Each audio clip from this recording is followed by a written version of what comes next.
we'll get started. And so I'm going to let you introduce yourself, but before I do that, I just want to say thank you so much for coming and being willing to talk with us. We really wanted to have an opportunity to connect with candidates. And sometimes when you do a whole town hall and things like that, it becomes really stressful and we end up not really kind of getting into the meat of things. Yeah. And so I know you're really busy. And so we really appreciate you coming and interviewing with me. I know because you're having your whole campaign, but you also are still working for the district, right? Mm-hmm. Yeah, so she's very busy. So thank you so much, Lisa. And so with that, if you want to give an introduction, it can be, your background, but also just, what you like to do on the weekends and things like that, whatever. Absolutely. Do you want me to talk to you or them or both? Go back and forth. I can get my ab workout in. You can talk to me, and then when you really want to make a point, well, thank you for the opportunity. It is so great. I'm in no way insulting you or any of but I call my students the young whippersnappers because that is what one of my grandparents used to call us when we were growing up. But it just is so exciting to see the energy that y'all have, particularly in the political system. And it just gives me, we shouldn't be laying things on your shoulders, but just the excitement and the breath of fresh air that y'all bring. I'm just excited to be here. So I am Lisa Ellis. I have been teaching this is finishing up year 25. In South Carolina, you can fully retire at year 28, and I am limping along trying to get there.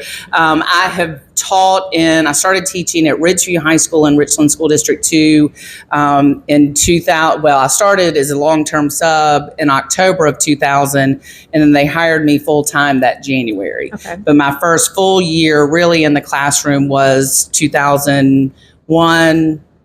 That was September 11th. So that is sort of, trial by fire. And then I have taught all of the Englishes. I taught English all over the place for 5 years there, and then became director of student activities, which is a position that is sort of unique to Richland too. And I tell people it's everything that's not academic and non-athletic. Okay. I say the fun stuff. We just had prom on Saturday. We've got senior week coming up next week, graduation. And the way that we do it is it's student led. So it's my students who are creating the school-wide events that the school takes part in. And so we're teaching leadership and service at the same time. It is truly my passion. But I moved into that position at Ridgeview after 5 years and did that for about 9 years. Then I moved, an old colleague was the principal at Fairfield Middle School, and she asked me to come there in the capacity of instructional coach. And so I went to Fairfield County and was there about a year and a half. I started in November and stayed. And then she moved to Hand Middle School in Richland 1 and asked me to come with her. And she was a fantastic principal. So, of course, the answer was yes. And so I was at Hand Middle School for a year teaching leadership and realized very quickly that middle school was not the place for me. God bless middle school teachers. And about that same time, I was really tired of teaching and really burnt out. It had gotten, since 2001, it had gotten much more difficult. The atmosphere had changed, the dynamics had changed, the unrealistic expectations on teachers had changed, and so I was looking for a way out. Mm-hmm. And so I started a graduate program at Columbia College called Organizational Leadership, a master's. It was my second master's. I got my first one at Clemson, and it really was my exit strategy out of teaching. Okay. And at the same time, I will never. You talk about core memories. I will never forget this. But it was a Sunday night in May. I did not want to go to school. I was tired, burnt out, all of that, and I was just sitting on Facebook and created a closed Facebook group. called it SC for Ed, and the purpose was to send it out to create a community for teachers. Because if you're, even as a teacher and you're surrounded by humans every day, it is a very isolating profession. You constantly making decisions. You don't have anybody really to bounce it off of in the middle of it. And so I think the first post was something like, is anybody else exhausted, tired, whatever? Hit send. Or hit post, went to bed. Next morning, woke up, went to school, because that's what we have to do as teachers, and was sitting there with my related arts cohort. We were able to eat lunch together, and the dance teacher, who was a young whippersnapper, was on her phone scrolling, and she said, "Oh my gosh, the group has 1,000 people in it." And it was a closed group. I just sent it out to friends, and I was like, eat my salad, what are you talking about? And she goes, SC for Ed. And I was like, wait, what? And the group grew by 1,000 people a day for the next 14 days for sure. And what we realized is people started posting, and what we saw was this group, this community was talking to each other, which was a beautiful thing. But as we were talking, we were realizing that we were all dealing with the same problems. So whether you were in Columbia or Greenville or Charleston or, Marion, we all had the same issues. And, so then it became sort of well, what are we going to do about it? So it became this grassroots advocacy movement. And so that, combined with me getting the second master's in organizational leadership, actually sucked me back into teaching, because I realized the power of our voices, and that we hadn't been using them. We had been assuming that other people were fighting for us, and that wasn't the case. And so we quickly moved into, okay, what are we going to do about it? Because as teachers, we're natural problem solvers. And, it led to us traveling the state, talking to teachers, galvanizing. We had, All Out May 1 was the largest movement at the State House, they say, ever. We had over 10,000 supporters of education there. It closed down 6 school districts for them to be able to attend, which so really launched into, okay, now we've got to fight. We just need to let people know what teaching is like, and then they'll make decisions, and it'll be great, and we'll solve everything. And that's not really the way that it went.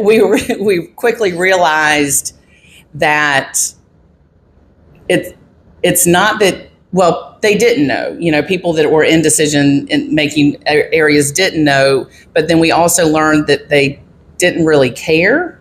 They were fine with the status quo. They were fine with, well, that's how it was when I was in school, and, those sort of things. And so that led to us sort of escalating everything. At the same time, middle school is not for me. I moved back to Blythewood High School, was teaching journalism, media production, media broadcast, and still doing the advocacy at the same time, which is exhausting. Yeah. And we had really great momentum. People were galvanized. Teachers were standing up. It was beautiful. And then COVID hit. And, COVID was great in terms of public perception of teachers for about the first 6 weeks, because parents were like, oh my gosh, how do you do this? I can't even handle my one kid. How do you handle, room 24? And we were like, yes, thank you. This is fantastic. People finally see what teachers are dealing with. And then it became political, right? It became, particularly in South Carolina, you had people saying, no, the students have got to get back in the schools, and, we're losing, all of this stuff. And it was sort of what we considered fake things. Like, it was ghosts. We were chasing ghosts that didn't really exist. But there were legit problems with schools not be open, because when you look at the number of students that are in poverty, you have roughly 50% of our K through 12 is in poverty. So they automatically weren't getting breakfast and lunch, right? Yeah. So schools had to figure out how to still get lunches to them or breakfast to them. And so, as somebody who had fought for education, just talking about like the impact that schools had in terms of handling societal issues, and my voice still wasn't being heard, to me, I was like, okay, well, I'm in the classroom. People are not listening to me.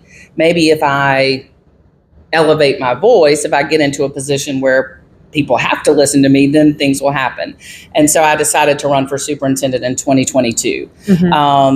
Ellen Weaver had already decided that she was running. I had known of her through Education Oversight Committee and Palmetto Promise, and just knew it was a terrible idea from the get-go. And so I jumped in, again, teaching full-time, because I don't have a trust fund or I'm independently wealthy or a job that pays really well. And so fought and won the primary, got to the general election, and didn't win, but I was the top vote getter of all the Democratic candidates. So we knew that was, that there was a lot of crossover voting.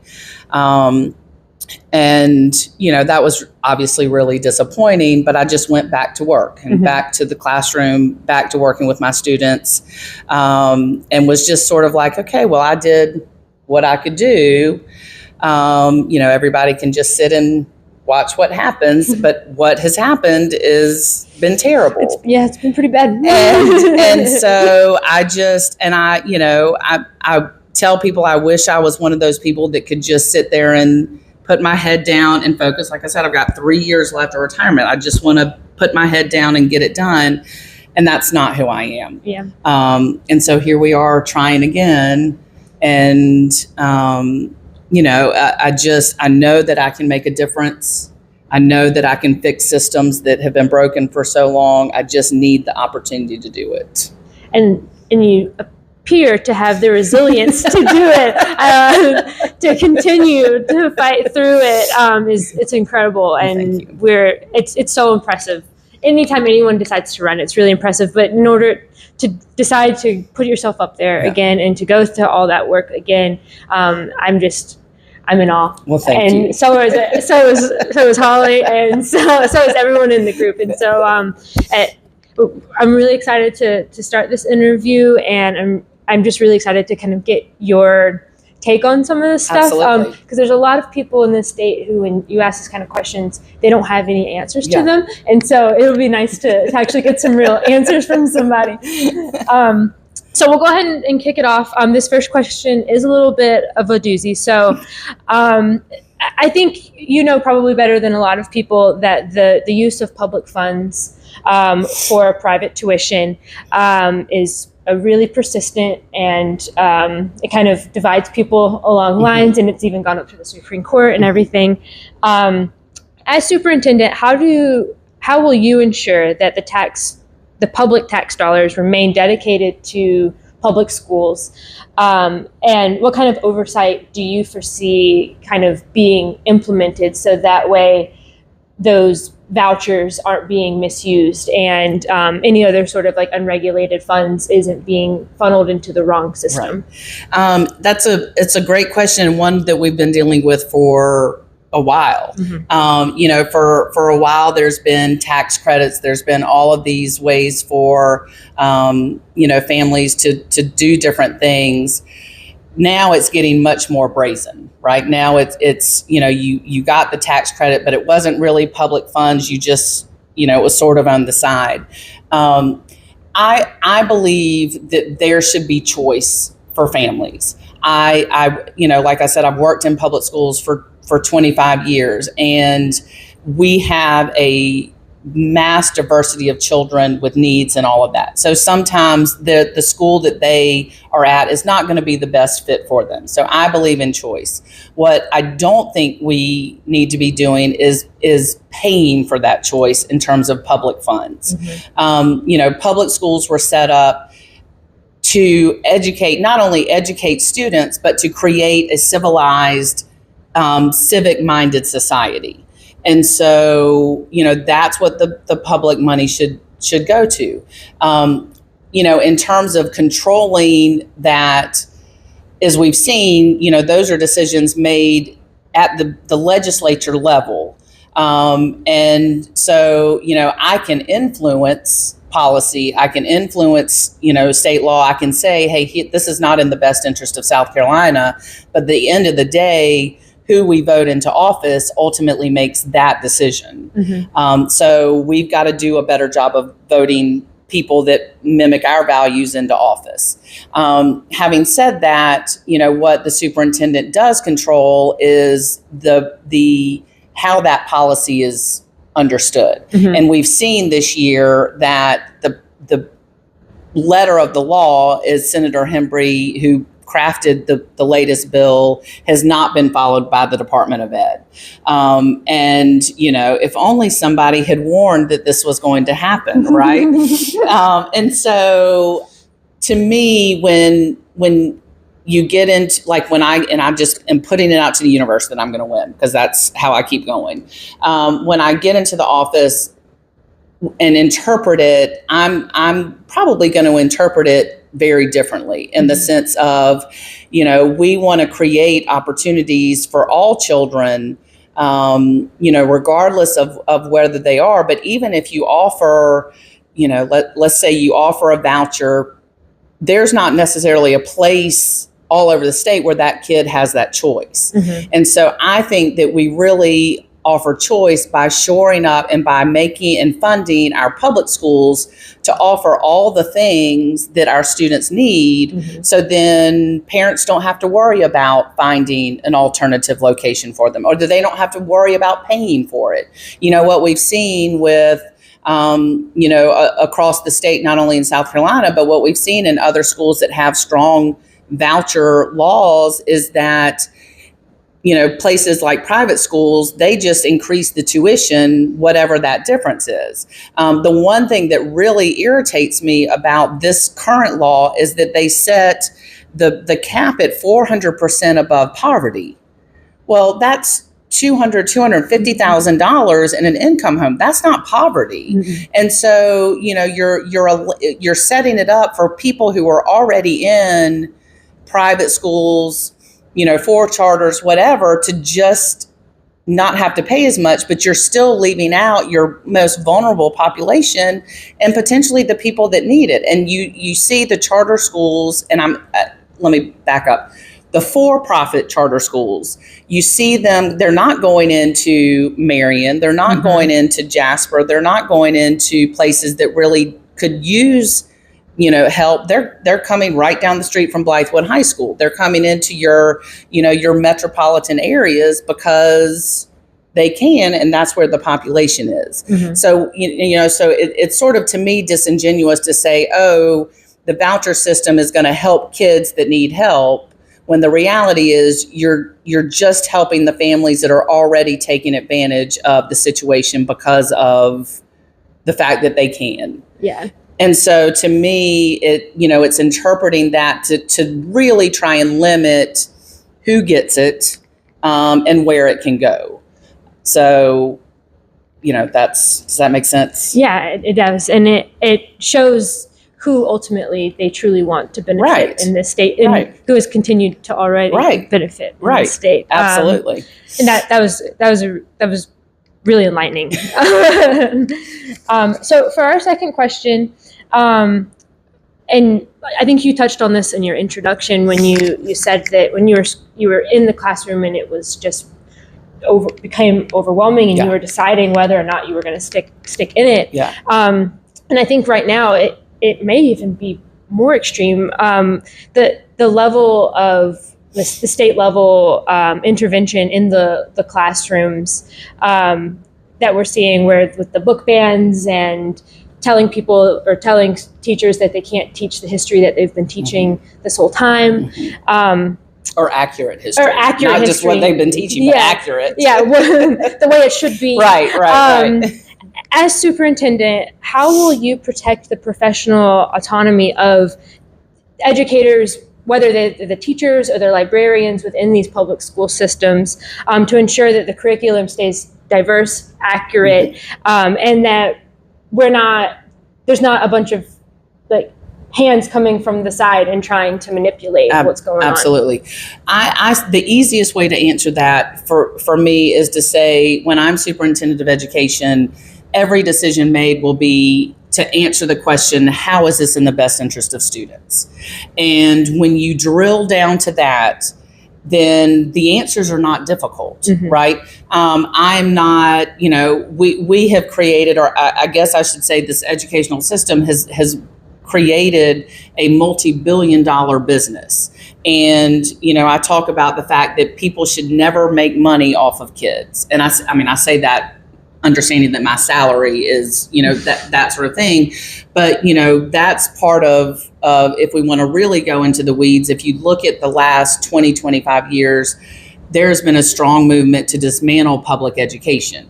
And so, you had No Child Left Behind. You had Every Student Succeeds, and the focus moved from the whole child to testing, to high stakes testing. So then, said school A is not performing, and so this educational software company comes in and says, oh, we can get your kids reading in 60 days or less. You just have to pay us $4 million. And schools are so desperate to have a report card that makes sense or that looks good, they're like, yes, we'll do it. And so we really have to get back down to, I don't want to say back to basics, but we've got to focus back on the kid and what is best for the kid. We know how brain development works. We know, how kids learn, and yet we're not doing what we need to do for those kids. I'm currently, one of the things that I also do is I teach as an adjunct professor at College of Charleston. And I'm currently teaching a class called Teacher as a Member of the Professional Community. And it's a cohort of Charleston County teachers. And we just work through what the role of the teacher is in terms of advocacy. And I love it because it just is really fun. But a teacher was doing a discussion board response and talked about, she teaches early childhood, so she has 4-year-old kindergarten, and she was talking about the disconnect between what she knows, because she wants to incorporate more play into her classroom, but yet her school admin keeps coming at her about rigor. And so I'm reading this discussion post and I can just feel my blood boiling, because why in the world are you talking about rigor when you're talking about 4-year-olds? Like, that is absolute bonkers. And yet she's caught in this where we know developmentally that kids, 4-year-olds, 5-year-olds, they learn through play, like they learn through experience. We now have the brain research that proves that. And yet she's being forced to completely ignore all of that. And, that is not only doing a disservice to the students, but it's doing a disservice to her as the teacher who knows what is best for those students, and yet is continued to be prevented, not able to do it. And so, those are the pieces that we've really got to get back to and put the trust back in our teachers. They know their kids, they know the content, they've got the training and the experience to do it. And the rest of us, we need to get out of the way and let them do it. And so to me, becoming superintendent of education, I will automatically elevate that teacher voice, because I'm in the trenches every day. I see the impact of the policy on our schools. And so things like book banning, again, it's not about banning books, right? It's about eroding trust in our systems, right? And so if you say, oh, well, Lisa Ellis has got this banned book in her classroom, she can't be trusted. It's not about the banned book. It's about, oh, no, we're now not trusting the very fundamental system that drives, success in our country. And so then that, again, opens that door for people to come in and make money in private schools and vouchers and, all the other things. And so we've got to, by moving that teacher voice up and saying, no, these teachers are doing more than they can even do in a day to make sure your child is successful. You need to trust them to do it. And here's 5 bajillion examples of what to prove that point. That narrative then shifts back and it starts pulling things off of teachers' plates. So they're no longer having to defend every decision they make. They're no longer having to write 9, 12-page lesson plans. They're no longer having to sit there and justify every single redirection of a student, because you put that trust back into the classroom, back where it needs to be, and then everybody rises. And it's almost like this extra stuff is a very intentional way to distract, so that way they can say, look, this system isn't working. Absolutely. And so now we can have everything be private school, and if you can't get your kid to the private school, then that just sucks for Absolutely. you. Yeah.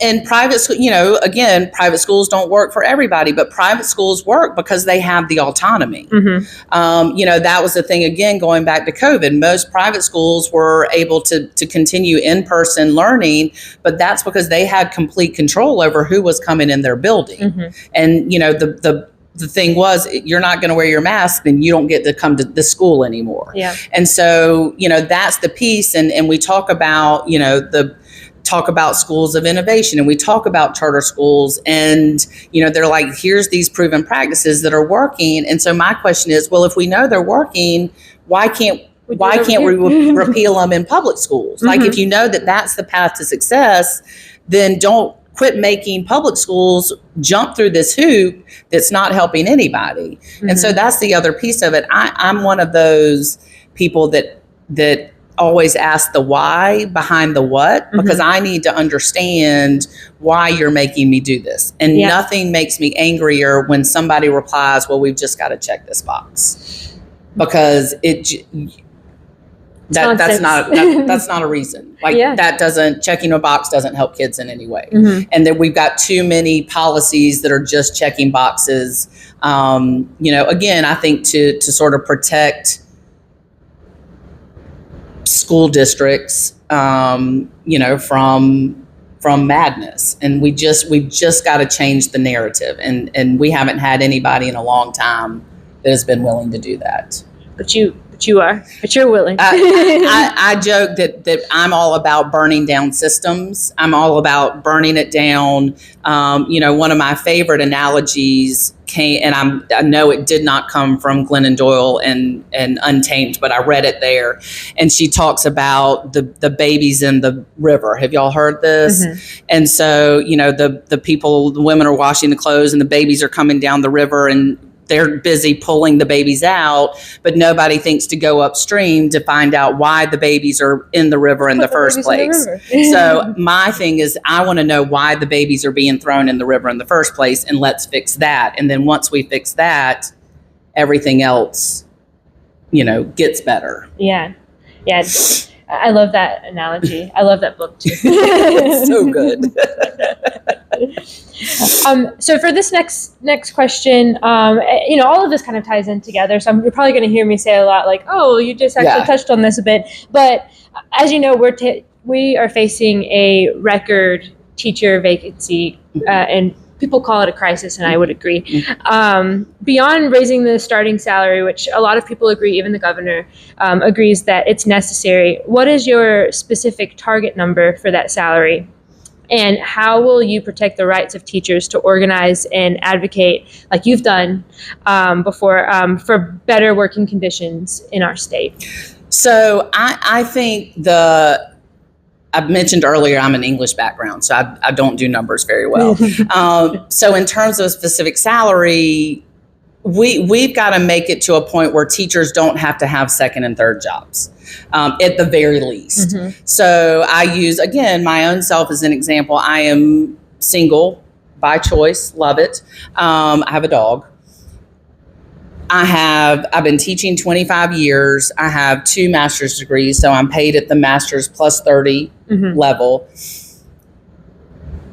And I have a roommate because it's hard living. And so you think about if that's the salary that I'm making, and I'm struggling to make ends meet and live the life that I want to live, imagine everybody else, especially now with gas and all the things that are going on. And so, before I decided to run again, I was, I also have the job at College of Charleston, but I was also doing a lot of dog sitting, house sitting, all of that before I got my dog Sadie Mae, and now I can't do that. But teacher, it's exhausting. And this financial stress is exhausting. Mm-hmm. And so I don't know what the magic number is, because I think that's going to depend on where you are in the state. Charleston County has done a fantastic job of really focusing on teacher compensation. And so their starting salary now is, I think this year it's $65,500. I think they're trying to get it up to 67 for the next school year, which is fantastic. Yeah. And the result is, for the last 2 years, they've had 0 vacancies at the start of the school year, which is, what you need. Mm-hmm.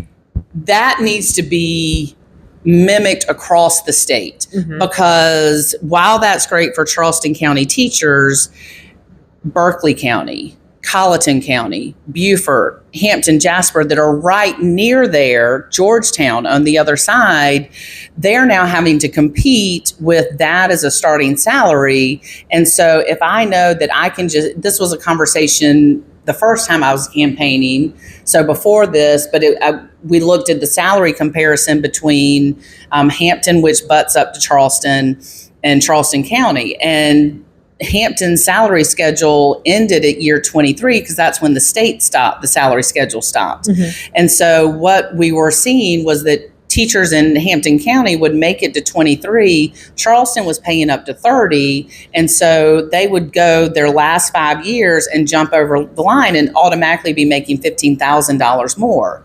Well, that's a no-brainer, right? So somehow we've got to not only elevate it across the state, but we've got to elevate it equitably. So places that don't necessarily have the local funding that Charleston does can still offer competitive salaries. I think right now, a teacher said last year that when I was teaching College of Charleston, she was driving from Georgetown to Charleston County because it was a $10,000 pay difference. That's significant. Yeah.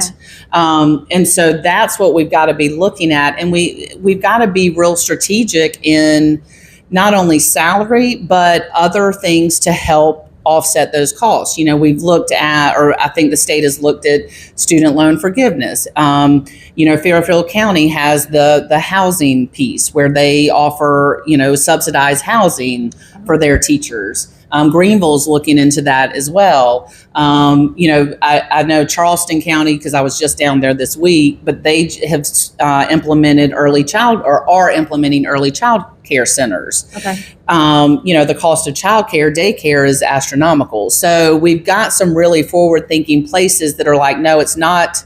It's about salary. It's about what you take home, but there can be creative ways to help offset that. It's the overall support.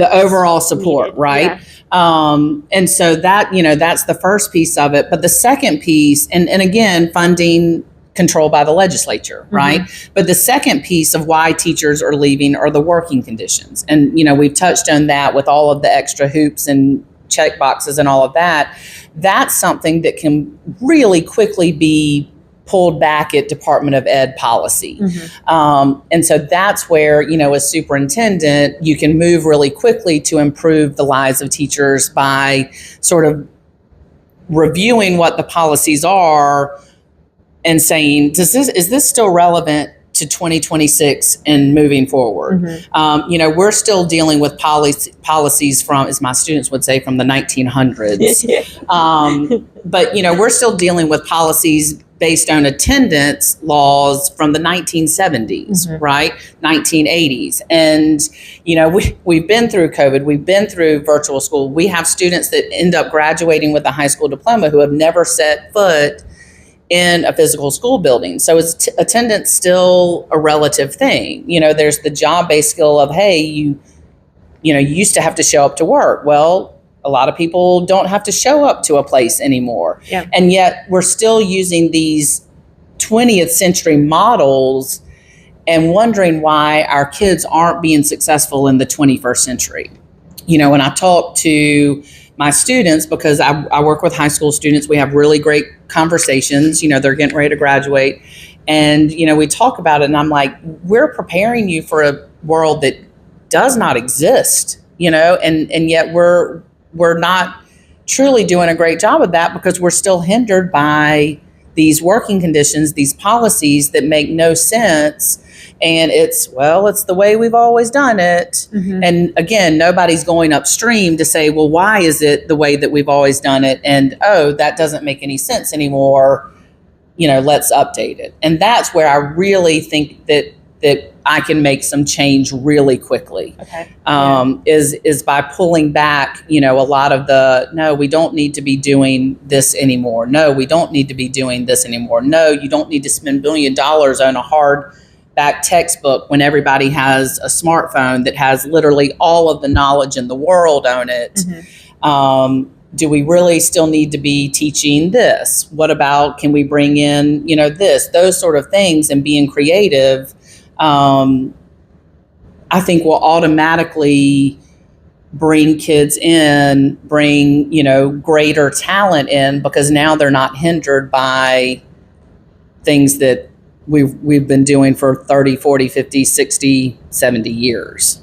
And it seems like someone who knows what those roadblocks have been, yeah, and who's lived it would have a really good idea, like a good way of just kind of jumping in and just getting started.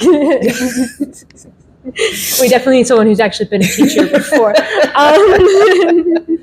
Yep. All right. So this question is, there are a few people in the Young Democrats of the Central Midlands who are current teachers or aspiring teachers, and a lot of them have brought this subject up to me before. So when someone's going and getting their degree, they go through this practicum phase, where they're working full time in the classroom, they're paying tuition, and a lot that can be a really big financial barrier for a lot of people who aren't just independently wealthy. And oftentimes it can lead to people dropping out before the graduation date. As superintendent, would you support a statewide program to provide stipends or paid student teaching positions? How will you ensure that the path to becoming a teacher is financially sustainable for students, regardless of where their background is? Yeah, I think that is, I actually had a professional development in Goose Creek today, and I rode with a teacher and administrator, and we were driving back, and she was talking about her student teacher and those the experiences that she had. And again, to me, I went through, when I was at College of Charleston in undergrad, my mother, who was a teacher, was like, well, just get your teacher certificate, because I didn't know what I wanted to do. Mm-hmm. She's like, well, just take classes, get your teaching certificate, and then you'll have that to fall back on. And so I took all of the education classes that I could, and then when it got to the point of doing the student teaching, because I hadn't taken certain prerequisites, I would have to take those in order to get to there. And so in essence, what it was going to be is I was going to be teaching or in school a whole nother year just to do the student teaching. And I was like, I'm not willing to do that. I think there's a lot of ways that we can improve the teacher preparation programs. Mm-hmm. I think that not just in the stipend piece, but just in truly preparing students who want to become teachers for what teaching is like today, because it's very different. Mm-hmm. I think about the difference between when I started teaching, 2001 to today. It is, I wouldn't recognize the landscape. Mm-hmm. If I was stepping into I don't know that I would step into teaching today. I mean, it has drastically changed. And yet I think the higher ed model might still be caught in what it used to be like. Mm-hmm. Because what we're seeing is the number of teachers who are leaving in 1 to 3 years. And, to me, that shows, well, we haven't truly prepared them for what it's really like. Yeah. They tell you all the things, and then you find your buddy on the hall, and somebody like me that's like, no, here's what you really need to worry about, And your first year teaching, you don't know what you don't know. Mm-hmm. Like you're just, everything is, oh, okay. And then your second year teaching, you're like, oh, I was supposed to be doing that. Okay. And then your third year, you feel, now you know where the copier is. Now you know which bathroom gets backed up regularly. Now you know what not to eat in the cafeteria, like those sort of things. And so I think we've got to do a better job of looking at what really truly prepares teachers for the classroom. I love the idea of co-teaching for the first year. Where you're making your salary, but you're in there with an experienced, top-notch teacher, and you're sort of a sponge absorbing what all that looks like. Mm-hmm. I think at the very least, we have to, because you're right, you mentioned we're in a teacher shortage. We don't have enough people graduating out to fill the vacancies. And so we've got to look differently. There's people in the legislature that have looked at elevating the lottery scholarships. We've got the teaching fellow scholarships mm-hmm. that handle, a good chunk of schooling. We need to expand those. We need to be willing to, you talk about forgiving loans, which is helpful, but that doesn't necessarily help in the current aspect of it, right? Being able to pay bills. Yeah. And so, I think that there's ways that districts can partner with colleges and universities and help offset those costs. Mm-hmm. I think that we need to rethink about how I hate to use the word grant because it sounds like you're having to put work into it, but is there a way that we can, shift money to cover those costs from the Department of Ed funding that we receive to help prepare for that? Are there ways that the universities can rethink their funding to help offset that as well? Can student teaching be considered a work-study program? Mm-hmm. And so, then they're sort of being paid to do that part of the job. Yeah. I also think that, the student teacher experience needs to be much more aggressive is not the word, but more intense. Like I talk about, we were talking today about how, it's only a couple weeks that they're truly in charge. And that, it is something, but it's not like the day-to-day of the grind that, especially this time of year with testing and all of that you experience, and we've got to get people who are interested in teaching in classrooms as soon as they express that interest to make sure, hey, it's not, Dead Poet Society where everybody loves you. It is. You have to understand the pressure. You have to understand the pressure. But again, going back to the working conditions piece, like if we can pull a lot, one of the teachers again at College Charles, she's like, I have to turn in 9-page lesson plans. And I was like, and I joke about my lesson plan back when I started teaching was, for the day was maybe a page long, but it was for me. Like it was not for anybody else. It was for me. And I didn't put a lot of time in it because more often than not, I would plan out for the week. And then by Tuesday, those lessons were shot because we'd had a fire drill or we'd have this happen or the kids didn't understand the concept. So we had to redo it.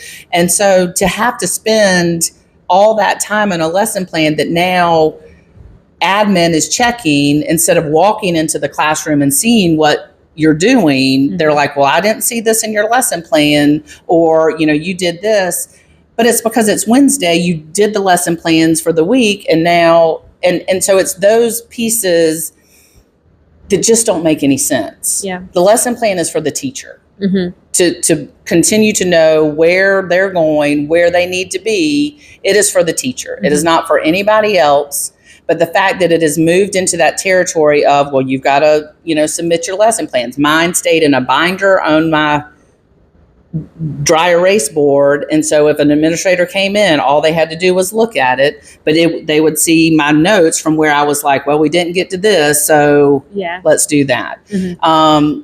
and again, that goes back to the trust piece, right? It's taking those responsibilities off of the teacher because you trust the teacher to do what is best for the kids. Mm-hmm. And then when that teacher is not doing it, then you come in and you have those conversations and you do that coaching, and you either coach them up or coach them out. Yeah.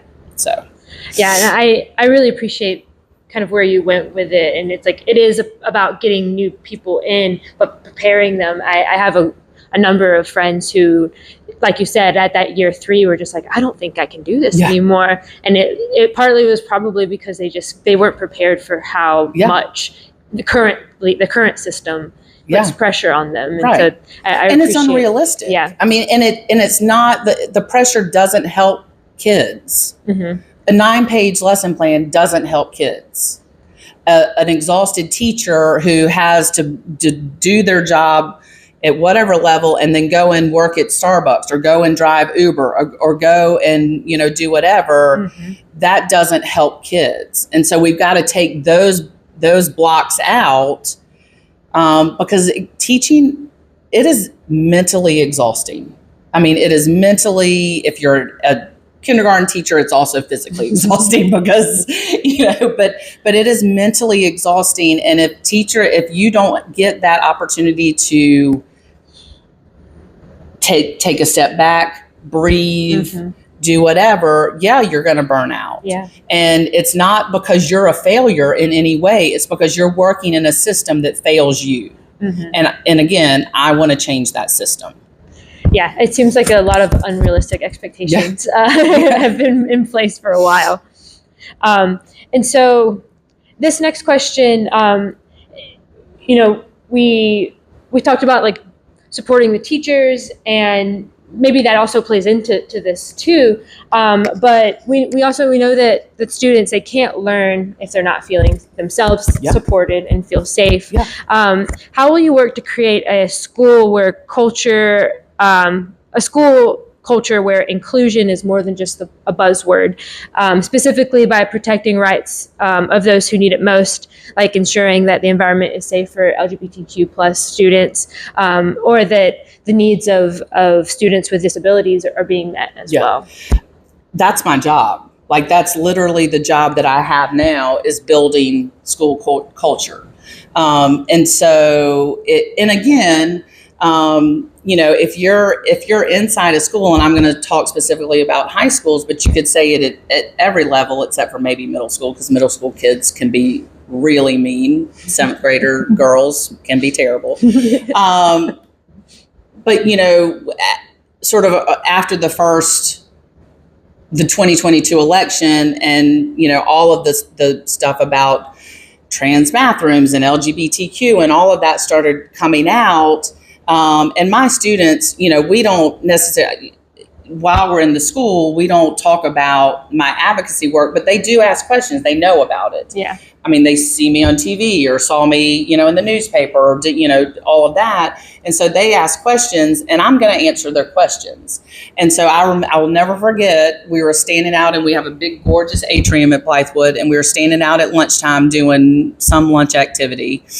And something had just come up in the news, and one of the students, we were standing there, and she goes, I just don't understand the big deal.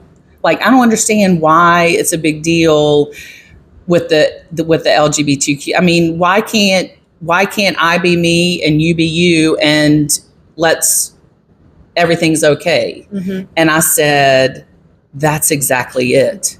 Like, it's not a big deal, and so, and I think, again, winning the election, it is going to break my heart to leave my students, because they give me such joy in life and all of that.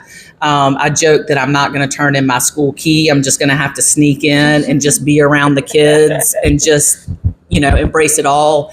But they're adult problems, right? They're misguided adult problems. One of my dearest friends always says, hurt people. And yet they're pushed down on our students, but our students don't feel it. They don't feel the animosity. They don't feel like it doesn't matter. And so it's that we protect in the schools. You cannot, like you said, you cannot expect a child to learn until they feel safe. That's all about building relationships. And that's the other piece, that when we talk about academics and we talk about pacing, it doesn't matter. You can't start academics on day one. You've got to build those relationships in your classroom to where the students feel safe to answer questions, to be inquisitive, to sit there and want to learn. And that's the piece that all of this testing, all of this high stakes, all of this lesson planning has really forgotten, is that relationship between the teacher and the student, and the relationships between the kids in the class with each other. And that is the most powerful piece of teaching, and the most rewarding that exists. I got a text the other day from a student, and she said, "I don't know if you remember me, but I'm getting ready to graduate from college, and I wanted to send you an announcement." And like the tears started. I mean, it just came from prom, so I'm exhausted, but I was like, oh, and you think about it, you're like, God, that's such a silly thing, but it's so meaningful. And when you're up at the 30,000 feet level, that's not what you see. That's not what you understand. I always talk about the fact that teaching is both an art and a science. The science is, you got to know your content. You got to know what you're talking about. The art is, you've got to deliver it in a way that makes sense to kids. And you can't, that's not just something that anybody can do. But that's the piece that is the most important. When we talk about school safety, I get really frustrated, because school safety is not about SROs, or school resource officers. Sorry for those of you. It's not about metal detectors. It's about those relationships within the school, and that feeling that people feel safe in their school, and they feel that they have a trusted adult in that building. And all of that takes time, and it takes intention, and it takes energy to do. And so, we've got to really, again, get back to understanding what is best for kids. And very rarely is it the rock cycle. Or Shakespeare. I'm saying that as an English teacher. But, focusing on kids and helping them learn about who they are, who they want to be, and how that fits into a civilized society. And I feel like I went on a tangent. Did I answer the question? I do think, yes, I think you did. I think that it's unbelievable to me that these young kids who are probably 15 years old can sit there and tell you what is and isn't important to them, because they live it and you live it. Right. And the idea that other things are coming in and telling them that these other things are important, which then causes this unsafe feeling of like, why are we, I know that this doesn't matter, but it feels like I'm being told that it matters. Right. Well, and it's coming from a very small, very vocal piece of the population. Recently there was at a Richland One board meeting, there was a parent that came in. If you followed the Moms for Liberty stuff, you knew that it was very scripted.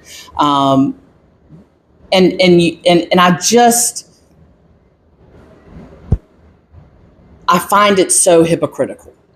And that's the piece that I also struggle with. Because you don't want to you don't want your rights to be infringed on, but you're perfectly okay infringing on somebody else's rights. And just because this is your family makeup doesn't mean that it's the only family makeup. And that's the beauty of public school, is that we accept everybody, we embrace everybody, we love everybody. And that, again, when you show that and when you see that, that's the society that I want to live in. I want to live in a society where we are different and we respect our differences, because it makes us better as a whole. Can you imagine if there was just nothing but English teachers around? we would never, they would never get anything done because we'd all be out espousing, these big ideas, but there would be, nobody could tell us how to do it because tend to be global thinkers. Mm-hmm. It's that diversity that really makes everything great. And in public schools, the teachers work so hard to protect that and protect our students from what can be a really ugly world. And that's what I think, again, is that emotional toll that it takes on teachers, because you're having to fight off what you are being told to do, but is not in the best interest of the students that sit in your class. Yeah, I believe, coming from a public school, there's nothing that prepared me more for the real world, not work or anything, but just being able to be happy amongst everyone. Yeah. Is being in that public school first, and then going into the world and being like, I'm ready to be around people that I don't necessarily have all things in common with, and it's a beautiful thing. Oh my gosh, it's gorgeous, and everybody wants the same thing. They want to be happy, and they want to feel safe, and they want to, and we have to teach and create that environment so then when they do go out, they can continue to emulate it. Yeah. That was good. That was got me feeling really emotional. Okay, for this next question, I've heard from my niece specifically that she's in middle school, and that she gets an attitude that she has to put her phone away during school. So I think that's a new thing, and it was introduced in part to combat the mental health crisis. It was like a portion of that. And South Carolina, I think they implemented it statewide. Mm-hmm. But beyond removing devices, because that is not going to be the whole picture there. What is your plan to expand school-based mental health services to decrease the student to counselor ratios that we're currently seeing? So a couple things, because there's a lot of different pieces in that question. We do not, and I say this as a society, we do not do a good job of teaching our kids how to handle, I usually have a pocket with my phone, how to handle a smartphone. Mm-hmm. With, again, all of the knowledge in the world, all of the access to the good and the ugly. This is something that I argue with my students all the time, because I'm like, I have a fully formed brain. So I know when I'm reading something and I'm reacting emotionally that I need to check myself for accuracy. Mm-hmm. You do not have a fully formed brain. Your ability to filter and to think critically is asleep right now, because that's your frontal lobe, and your temporal lobe, which is all impulse, is just batting 1,000. But nowhere do we teach how to use it effectively. Mm-hmm. I am somebody who very strongly believes that we need to limit screens. We're now seeing the research of how it rewires brains, not in a good way. We certainly don't need to be handing all of the world to kids without any limits to it. I joke that I tell my students that my unborn children really need to thank me, because they would hate me as a parent, which is the way that it should be. I joke that if I had a high school student, they would have a flip phone, because again, social media is not good for really anybody.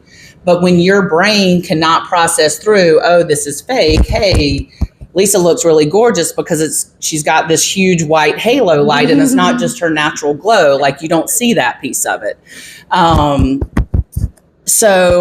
But again, schools have had to take on a lot of roles of parenting.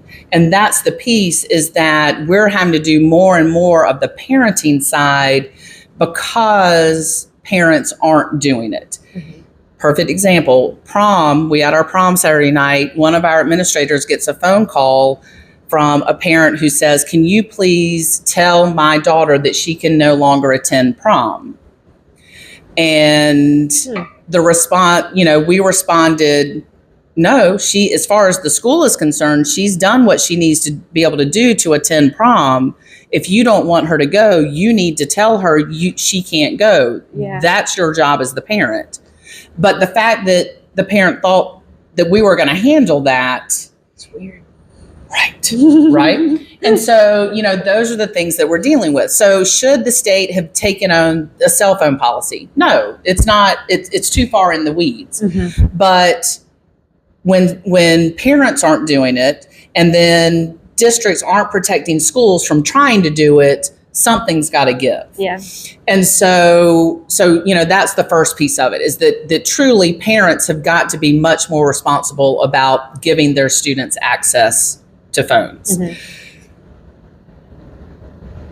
Having said that, we also need, as a school, as an educational facility, we need to teach students how to do it, how to, that you can't just read or watch your 30-second TikTok and think that gives you all of the information about the war with Iran, mm-hmm. right? That you've got to sit there and be strategic in how you look at the information you're getting, where it's coming from, what it means. We see that being very successful in places, like Finland and Estonia, where they're teaching at the same time how to deal with technology and information and understand what is accurate and all of that.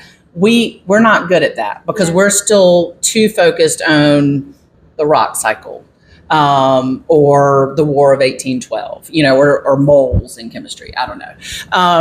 And so all of that. Now talking about mental health.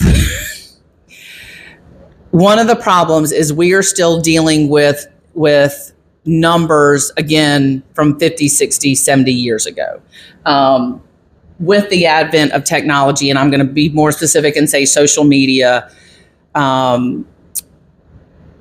mental health issues have increased because kids aren't prepared for what they're seeing. Mm-hmm.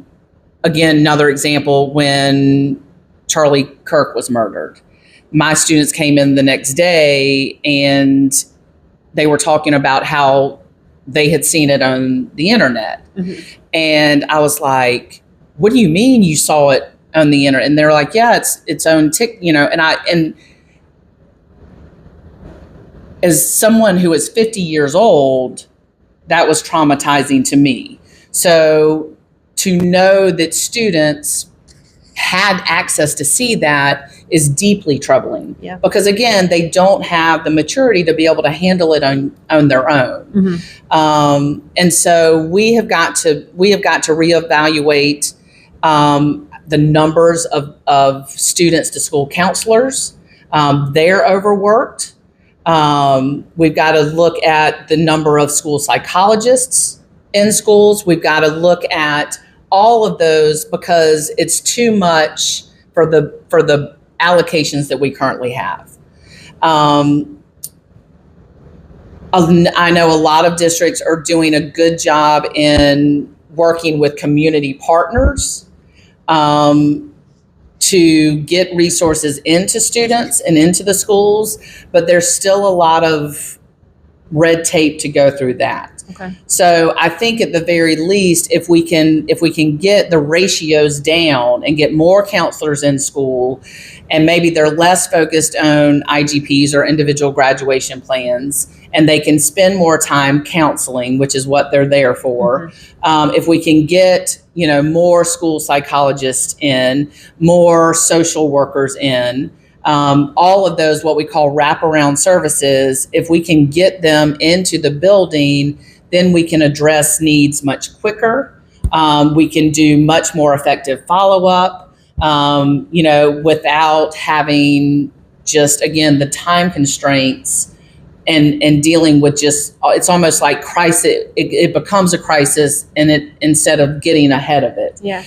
At the same time, we've also got to bring back social emotional learning, which for some reason has become a bad word. I don't understand that, but if you start that again in your early childhood, your 4K, your 5K, your early grades, and you help students understand what they're feeling and why they're feeling it and how to process through that, that sort of, again, then fixes the situation down the stream, right? Mm-hmm. Because you have talked to the kid and the kid just automatically hits somebody because they don't know they don't know what they're feeling. They don't know why they're feeling where to place it. And so you've taught them those steps, and so, then by the time they get to a place, they're better able to regulate it. Yeah. So all of those pieces, but it takes funding, right? You've got to fund it. And, one of the other pieces is a lot of those wraparound services, school districts aren't paying what they can make in the private sector. So again, you go back to salary, compensation, all of that, but that's going to take funding, and that's going to take a rethinking of, where that funding is going and how it's being used. But we've got to do it. Yeah. We've got to do it because that's how you truly create safe schools. Yeah. And I really like what you said about the kind of like, as a part of that media literacy mm-hmm. and teaching kids how to know what's real and what's not. Because it's hard for me as a grown adult. Yeah. And if I had got my first smartphone and actually like knew how to like take that information in, maybe I would turn out better. Yeah. But well, I mean that, when I taught journalism and media production and that, we spent the first 7 weeks, because it was a year-long class, the first 7 weeks was spent on media bias. Mm-hmm.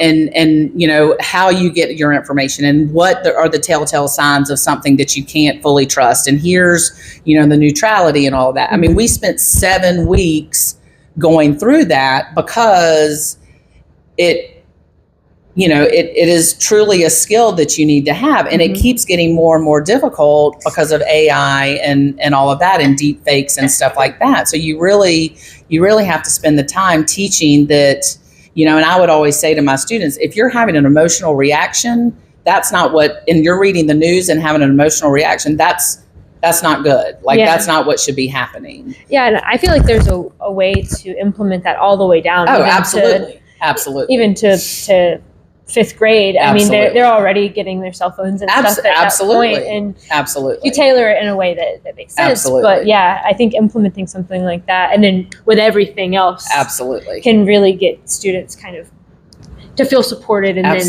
be able to learn. Absolutely. Absolutely. Okay, so you actually talked about this a little bit already. We talked about like the 4K mm-hmm. and how expensive daycare mm-hmm. is. And so I know that South Carolina has made some strides in implementing the income-based 4K mm-hmm. and first steps and stuff mm-hmm. like that. But as we've seen that there's a lot of people who kind of sit in the middle gray area that they don't make enough to be able to afford it, but they don't make as little to be able to qualify for those programs. Yeah. And so a lot of those people don't have access to it, or even sometimes those programs are only half day or, mm-hmm. or whatever. As superintendent, how do you see working with state lawmakers to expand access to universal 4K so that every child in the state has access to it regardless of income? And in that same vein, how is the conversation around like salary for teachers can that be implemented for that 4K area? Yeah. I think, it's such it's funding, right? But it's gotta be those broader conversations about, the quality of life in South Carolina. We no longer live in a society where you've got stay-at-home parents as the regular. You've got parents that are working. If you're privileged enough to have a parent who's staying at home, that's one thing. But we have families that are working 2-3 jobs to make ends meet because our cost of living and our cost of housing is not conducive to what salaries are. early childhood 4K, it's a weird sort of gray area because you've got the public piece of it, but then you've also got the private piece of it. We don't want to take away the opportunities for the private piece, but we've got to shore up the public piece. One of the things with, daycares and all of that and preschools and whatever that looks like is those employees aren't being paid what they're worth, and what I can't understand, and it's sort of the same philosophical thing I have with teachers, is you're trusting what should be the most important thing in your life to these people. You should be willing to pay whatever it takes, to have those high quality people in there. And but that's not historically, that has not been the perception of our lawmakers in South Carolina. And so we've got to reframe, again, change that narrative of what it looks like and have those conversations. I think that, again, there's creative solutions, right? One of the programs that is becoming very strong in our schools are Pro Team, which is the precursor to Teacher Cadets, but then Teacher Cadets. There's early childhood certifications that you can get.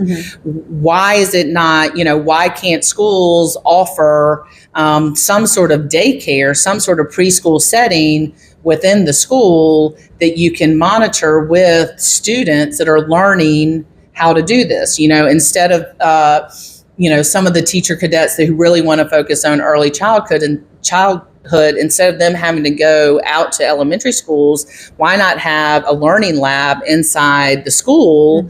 And so, a teacher, one of our English teachers she's leaving us this year because she's having her second child, and the cost of daycare is it doesn't make sense for her to continue to work because all of that is going to daycare. But what if there was a learning lab at Blythewood where she could have her kids there, continue to work, know that they were in a safe space that was not an arm and a leg to pay for, and you're also providing on-the-job training for students there.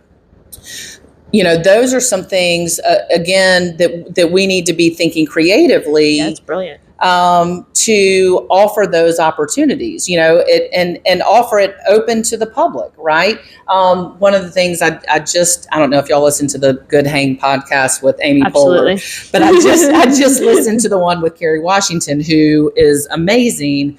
But they were talking about when Kerry Washington, she had her two children on the set of Scandal, and Shonda Rhimes, who developed the show, also had young children. And so they made it a priority to have an on-set childcare center. And so, those are things that not only schools can be the leaders in, but also industry, right? I don't know if Nephron has an on-site child care center, but why not? Yeah. Why not provide those opportunities? Scout is building in Blythewood this ginormous facility. Can you not take a couple rooms and make a child care, those sort of things. And then you have those partnerships of, then maybe you partner with USC to bring in your early childhood majors to come in and work, or you partner with, Clemson partners with that sort of thing. But those are ideas that I don't know if they've been thought of. I don't think they have, because again, you look at our General Assembly and it's mostly men, who don't necessarily, and older, but seeing that perspective and having these conversations of, okay, here's the problem, here's all the stakeholders in it, let's get everybody in the room together. And I think you can come up with creative solutions that will take funding, but won't take as much as we think it will. Yeah, and it's just, once you say it, right? Once you put it out there to the lawmakers and things, it feels like it's common sense. Right. It just needs to be said and needs to be a priority to be said. But I would argue that the voices haven't been at the table to have those, it took, you think about, again, going back to the podcast, you think about it took Shonda Rhimes having two small children to realize there was a deficit there, and then you fix it. Those are the sort of things that my hope is that when you bring these issues to the attention of people who are in charge of making it work, then you make it work. Mm-hmm. So I think that we just have to get the right heads at the table and, creative problem solving. Yeah, and funding, just funding. And funding. well, it's always going to be funding. But I think that you can find the funding pretty easily. A Scout Motors or a Boeing who's grossing, or who's bringing in $1 billion a year. You can fund that. Yeah. Right? Mm-hmm. I mean, Scout can fund that. Nephron can fund that. BMW can fund that. And then, then you figure out ways for your smaller businesses to maybe, if they're in that same area, maybe their employees pay, maybe Nephron covers for their employees. But then if you've got the room, somebody that's adjacent to them can pay a small fee mm-hmm. to have that same access. You just need a big brain energy in there to think about these. Well, I think you've got to be willing to. You've got to be willing to not know all the answers and know that you don't know all the answers. I don't know all the answers, but I can guarantee you I'm going to find the smartest people in those areas and pull them into the same room and say, okay, we've got to figure this out. Let's work. Yeah. Yeah, I mean, my wheels are turning. Right? All right. So for this next question, we see a lot. Like I grew up in Edgefield County. We didn't have a lot of resources, although our teachers were wonderful. Yeah. We just didn't have a lot of resources for extras. Yeah. And so you kind of see like zip code by zip code, these specialized learning opportunities being given to certain students in those zip codes, mm-hmm. and then others without. Stuff like the coding labs and the world language classes, mm-hmm. and really good art programs and things like that. And so you have one county right next to each other, like you were saying in Charleston, mm-hmm. that has all of these things, and then the other one doesn't. Beyond just like providing the resources, like the funding for the tools for that, what is the solution to finding and recruiting people who have that specialized knowledge, so maybe have gone beyond even the master's degree, right, to provide that specialized learning, so that way we can do it across the board, and it's not just zip code by zip code, but this is a mandated thing that we're able to implement across the state. Right. Well, I think, I say that it shouldn't matter what zip code a child lives in. They should have access to, all the resources that are available. And I think, again, funding, right? But we have to be more creative and more strategic in our funding. So to me, that looks like if you are if you are a teacher who lives in Edgefield, and you're limited in your resources, or you're the school district in Edgefield and you don't have the teachers because people don't want to work for that salary, somehow the state has to make up that difference. Mm-hmm. We do it a little bit with the per pupil weighting, but I don't think we do that. And so that, but that's all based on student enrollment. But I think we need to look at it more as in, like you said, resource driven. We talk about the fact that I work at Blythewood High School. It is a fantastic high school. We have, I won't say all the resources we need, because we're also struggling with funding. But I mean, our students have access to a wonderful arts program, a strong academic program, all of that. But when you travel to more rural areas, the teacher shortage is more stark. You have what you're having is you have a bigger base of international teachers, which, depending on the teacher, you could say is a good or bad thing. But what the problem with international teachers is, they're here for a limited amount of time anyway. Mm-hmm. So you can't build, that culture, that connection to the community, because they have to go back, based on what their visa is. So somehow we have to look at reallocating funding to connect to resources, because there should be an AP computer science teacher in every school in South Carolina, because we know computer science is part of our future, whether we want it to be or not. And we know that kids are interested in coding, and there's lots of different career paths for them. But if they're never introduced to it, then you're missing that opportunity. To me, it's more of like,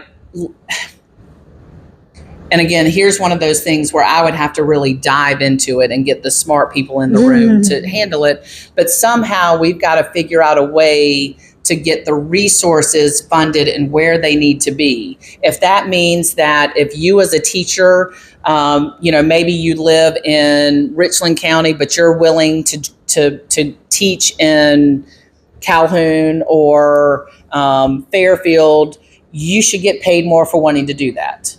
That was one of the things years ago with national boards, was if you got, the state was going to pay you more to go teach in rural areas, because as a national board teacher, you'd gone through the rigor of that process. And so you'd sort of proved yourself. And what happened was the districts who could afford to increase their own salary scale just upped it more. For Richland 2 was paying $12,500 a year for your national boards. And again, rural counties couldn't compete with that because they didn't have that local funding. Yeah. So somehow, if you don't have the local base, the state has to make up for it. And if that is offering incentives to teachers to travel a little farther, or provide, access to housing in those areas. The second piece of it is really working on homegrown, and really fostering the programs like teacher cadets in those areas, and then offering, figuring out a way. I mean, wouldn't it be great if somebody in, I keep picking on the same county. So let's say Marion County for now. Somebody in Marion County knows they want to be a teacher. If there was a way for either the school district to pay for their schooling, or pay for them to come back and live and all of that, to sort of do that homegrown, where you keep, your community together, and that community, you're automatically a stronger teacher because what you're dealing with, and somehow encourage that from, the middle school, high school level up, and continue to culture that opportunity for those kids. And then they come back and you've got, strong teachers who are willing to stay in the area. Yeah. Does that make sense? Yeah. It's almost like you're taking these tiny little pieces, like building blocks, and creating this pipeline of opportunity for them. Absolutely. To be able to then create opportunity for the next generation. There's not going to be one magic bullet. There's not going to be one magic unless we had unlimited funding. That would be the magic bullet, right?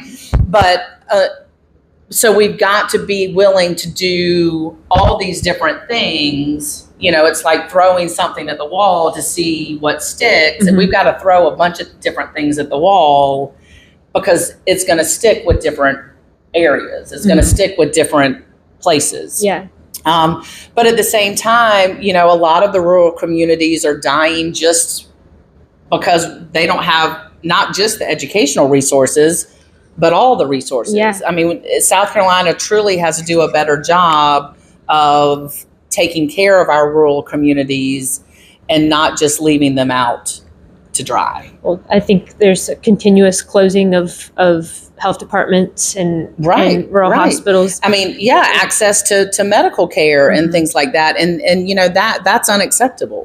That's unacceptable. Yeah, and you'd imagine that people wouldn't want to come and be that specialized teacher in this area where they don't even have access to a doctor if their child gets sick. Right. Yeah. Or a grocery store. Yeah. I mean, or those sort of things. So we've got to start doing things differently. And we have to vote differently. Sorry. Please. And we have to tell our friends. We're talking to you. Okay, so this next question, you've talked about, you've hit on it multiple times, the standardized testing. It's the primary metric for the schools in South Carolina. think I know the answer to this, but do you believe the current testing model accurately reflects the school's quality or the students' growth? And if elected, what specific changes would you propose to the state's accountability system so that way we're not just kind of focusing in on this one day or maybe the week or whatever it may be, and we're looking at the whole child? The short answer is no, it does not work. When you look at it, again, like you said, it's one day. It is the pressure, even though, again, and we start in third grade, 8 years old. And it's something that is talked about all year. You've got to get ready for the test. You've got to, make sure you're doing this. My problem, well, just with that one thing, but the other piece of it is that it's not a test of knowledge, it's a test of endurance. So, when you expect an 8-year-old to sit for multiple hours on end, most tests are on computer now, and you expect them to sit and read and answer. You're not testing what they know. You're testing, do they have the attention span and the capacity to sit there and answer the questions? Mm-hmm. You're already setting them up for failure. We know that the biology end of course test is a reading test. We think about the English 2 end of course test now. It is passage upon passage of reading, and it's boring. I mean, you think about, I remember taking the SAT and then again the GRE, and I don't know if they purposely find the most boring things to make you, but it's not, those are the test is not a valid discovery of where the student is, because it's not about knowledge. It's about the endurance piece. Yeah. So, and we've gotten to the point where we over test our kids, because you've got to take the practice tests. At the high school level, we have the benchmarks. And so by the time they get to the test that actually counts, they're burned out. Mm-hmm. And so we really are not doing right by our students in this over testing system. But you've got to, if we're going back upstream, you've got to look at the state report card. And our state report card is measured, when you look at the success of a school, 80% of it is based on academic knowledge. And so that's where the problem starts, is that the metrics that we're using to determine the school rating or the district rating is not a valid metric either. Mm-hmm. And also, the teachers don't get the results until it's too late. When you think about the purpose of testing and assessment, it's to figure out what the students know in real time. And, oh gosh, everybody messed up on the rock cycle, so we've got to go back and we've got to look at that differently. Do adjustments. Right, do adjustments. And they say, well, you get the scores in the fall, but you've got a whole new group of kids. Mm-hmm. And again, it's comparing apples to oranges. We talk about how our kids are different every year. And so you, as a teacher, you got to adjust, but the test doesn't adjust. And that's the piece of it. So we have got to move away from a high stakes environment to more progress monitoring. Mm-hmm. And, again, I don't know specifically what that looks like, because there's also flaws to that system, but we've got to figure out a way where a student's growth is judged by where they start at the beginning of the school year and where they end up at the end of the school year. Mm-hmm. And we've also got to stop. This goes back to the standards piece and back to the cell phone and access to knowledge. We've got to stop focusing on the content being the what and the when and the where, and more on the why. Because, when I was going to school in the 1900s, your access to knowledge was the textbook, was the school library, the public library, right? And so you had to memorize the content because you didn't have it easily accessible to you. Mm-hmm. Now you literally have every bit of knowledge that we know in a little device. And so we've got to teach how to use that knowledge. You know, what is important? What do I need to know from it? And when you do that, and when you focus on the why and the how, you automatically have to change the way we test, mm-hmm. because it's no longer, you know, multiple choice of the War of 1812 started in A, 1809, B, you know, that sort of thing. You've got to, what's more important is what were the lasting impacts of the War of 1812? Mm-hmm. And do we see that happening today? Can we make those connections? That's the critical thinking piece. That's the piece that we're not able to bring into the classroom because we're too busy focused on these high stakes tests. And what that does is that takes out the opportunity for kids to learn natural problem solving skills, for kids to learn those soft skills or those career skills that are way more valuable than knowing the rock cycle. Mm-hmm. Because they're not being tested on it. You know, we talk about the fact that a lot of schools have lost, you know, the opportunities, like they no longer have the arts in their school because they don't have time for it. Instead, their kids are double blocked in reading and math to get those scores up. Yeah. And, you know, when you think about most kids come to school not because of reading and math, but because they love PE or they love drawing or they love whatever. And you've just taken out the one carrot that makes them excited to come to school. And so, you know, that's something that we have to really very quickly revamp and do what is best. But part of that is also going to the Education Oversight Committee and saying, hey, we've got to do the report card differently. Yeah. Because it's not working. And it's like you talked about the critical thinking aspect of it and developing that. And it also, at the same time, just by virtue of what you're learning, and helps that emotional intelligence that we even talked about in our first question. Absolutely. Where as these things are, if we're not just focusing on the date and when and where and why this happened, what was the reason the military wanted to cause the war, you know what I mean? Yeah. Things like that. It becomes an emotional intelligence, it becomes more well-rounded for them. Absolutely. And absolutely. I tell you, my niece would be really excited to hear that you don't love the state testing, because she just had it this past week or last week or something. Yeah. And she was like, oh, we just end up laying our heads down and going to sleep because it's so boring. Absolutely. Because again, you know, we just don't do it well. But the teachers know we're not doing it well, but they're getting the pressure from the school district, mm-hmm. because you've got to your school's got to get a good report card, you know, and the districts are getting pressure from communities and parents because they want to live their property taxes. They want to live in a, you know, place that the resale value is good. Well, that's based on school performance, mm-hmm. right? And so it's all of that.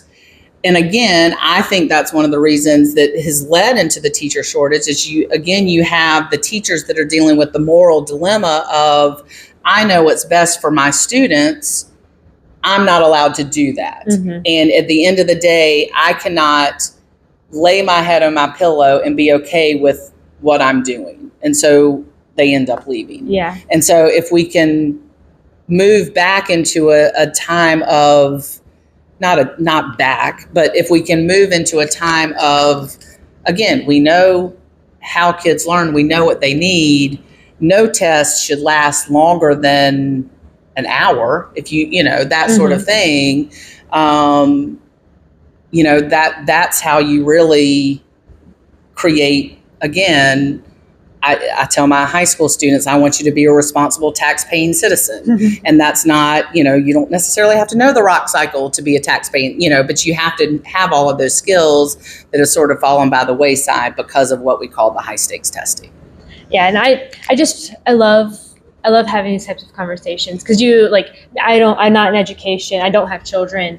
And so just kind of hearing from someone how connected every single piece is and how testing influences the teacher happiness and how that influences, you know, it's incredible how, I mean, that's why we talked for 2 hours, you know, you have to know one part to get to the Absolutely. next part. Absolutely. And so I really appreciate you coming and talking with me. I appreciate y'all having this conversation. So our last question, I think that you just during this conversation, you've kind of answered it for everybody who's listening. But ultimately, right now, South Carolina is in the bottom. We're in the bottom rankings for a lot of things, but including education. How do you see your administration pulling us into that top tier educational system? And so that way, whether you're down in Marion or Charleston or in Edgefield or in the upstate, how do you pull us into that top tier education, and why are you the best person to lead that charge? Okay. First, I'm going to push back a little bit because this is something, and not in a, this is a question that bothers me, and I'll tell you why. Yes, South Carolina ranks, they keep saying 43rd in the nation. I struggle with that because when you compare South Carolina to all the other states, you're not comparing the same thing. You're comparing apples to oranges to grapefruits because every state has its own accountability system. And the easiest way I explain that is the SAT, which is not necessarily a metric, but everybody knows the SAT. And so when you compare, South Carolina, for years, the big thing was we're low in the SAT, like our kids don't perform well in the SAT. But when you drill down into that data, again, you weren't comparing the same thing. Yes, everybody was taking the SAT, but Iowa, who typically is in the top 3 and has been for decades, only tests 1% of their kids. South Carolina offers the test to everybody and pays for the test for everybody. So when South Carolina is testing, I think the latest number I saw was 65, 70% of our kids. Yeah, the numbers are going to be different because Iowa's they're testing their top 1%. Mm-hmm. And so when you looked, again, drilling down in the data, and you looked and saw, compared Iowa's 1% to South Carolina's 1%, we were at or above that. But because we're offering access to opportunity more so, and that to me is what's so important, is the access. So we're offering that opportunity to more kids, but statistically speaking, that's going to bring your average down. And that's what is happening with the comparison across states, is we're not comparing the same thing because every state has a different accountability system. Mm-hmm. So that's why I say I'm going to push back a little bit. So I don't truly think that we're 43rd. I also don't think we're in the top because we've underfunded public education and we stripped our resources, and we've created an environment that is not manageable for teachers. And so we've lost teachers. So while I don't think we're 43rd, I also recognize that we have a lot of room to improve. Mm-hmm. And that is what I want to focus on. First of all, I think you change the narrative. You say, our public schools are not failing. Our public schools are actually doing amazing things with the resources and the talent that we have. We talk about broken systems. The system's not broken. It's working for somebody, but it's not working for our students. Mm-hmm. And it's not working for our teachers. So, you start reframing the narrative by pointing out all of the successes that our teachers have on a daily basis with basically our hands tied behind our backs. So imagine if you release the knots and the rope from our hands and let us have access to everything. Imagine what our public schools could do for our students and for our state. I can't even, I'm so excited to see what happens, because that's truly where you can make changes quickly, right? And so that's the piece of it. Number one is changing that narrative. Number two is having those conversations and reminding people that are in positions that don't see the kids every day that we're talking about human beings. Mm-hmm. We're not talking about widgets, and we're not talking about blueberries, and we're not talking about businesses. We're talking about kids. And you can't tell me that there's a person in South Carolina that does not care about the well-being of children. Maybe there's a couple, they're child predators, but I mean, that's a whole other podcast, right?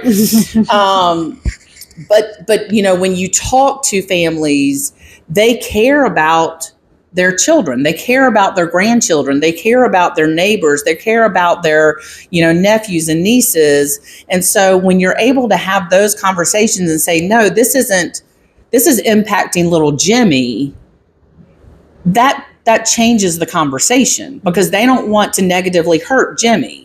We talk about like how, people, and especially after COVID, how teachers were crucified and schools were crucified, and, teachers are terrible and they're lazy and they're woke and all the things. And then you say, well, tell me about Jimmy. Jimmy's in 3rd grade, right? Tell me about Jimmy's teacher. Oh, we love Jimmy's teacher. She is just fabulous. She takes such good care. And it's like, right. So it's not teachers, right? You love, and so when you make it personal for them, then the conversation changes. And that's what we need to start doing, is when we're talking with people who make policy, you have to personalize it for them. You have to say, no, this isn't about all of the 800,000 kids. This is about your grandson who's in public schools, or your daughter who is pregnant and is going to have a child that needs health care, those sort of things. Mm-hmm. And so that's really how I think you move the needle much quicker, is that you bring it back to that personal connection. Why do I think that I'm the best candidate? There is not a day when I'm in that position that I will not bust my butt to make things better for kids. I have been in the trenches. I hate that term because it sounds very militaristic, but I have been at ground level for 25 years. I know, and there's been a lot of change in those 25 years that I've seen. I've been to the point of burnout. It's the end of the school year. I'm exhausted. So I know what that feels like. I want to take that experience and that knowledge up to a level that affects change. I've been shouting from ground zero since 2018. What is that? Eight years now. Mm-hmm. And some people have heard it, but not enough to make systemic change. So if I can elevate that experience and that voice up to the superintendent of education, it'll be a game changer, because not only will I be able to affect the policies directly, but I am the teacher, the classroom teacher that was able to do that. So maybe that encourages other teachers who have been quiet to sit there and have conversations with their school level administration about something that's bothering them, or their district level administration. So it just gives that, if she can do it and she's willing to do it, then maybe I can do something to make things better at my school. Mm-hmm. And so it's that collective piece, that collective leadership that, a rising tide uplifts everyone. That's the goal, is that, I joke because I'm a huge Disney person, but High School Musical, we're all in this together. Mm-hmm. Like, it's going to take all of us. And I want people to know that their experiences matter, and I can bring it to a level where it's heard. Well, you're incredible. That was an incredible answer. And you heard it here first. We're actually ranked number 1 in the country. We will be. We will be. And I just thank you so much. Again, I'm going to keep saying it. And I believe that we are going to have new leadership in this state. From your lips to God's ears. And we got to have new leadership in the state, so we're going to vote. Yes. So if you quickly want to shout out like your website, I'll definitely put it in the link in the description and everything. But if you want to shout out your socials, do it. Yeah. It's ellisforsc.com is the website. I'm not a young whippersnapper, so the socials are handled, but I think it's all Ellis for SC. We do have a primary. It's June 9th. So make sure that you're paying attention to that and voting in the primary. But I promise you that I will do everything I can to make things better for the students and the teachers and the public schools in South Carolina. Thank you. Thank you. Thank you.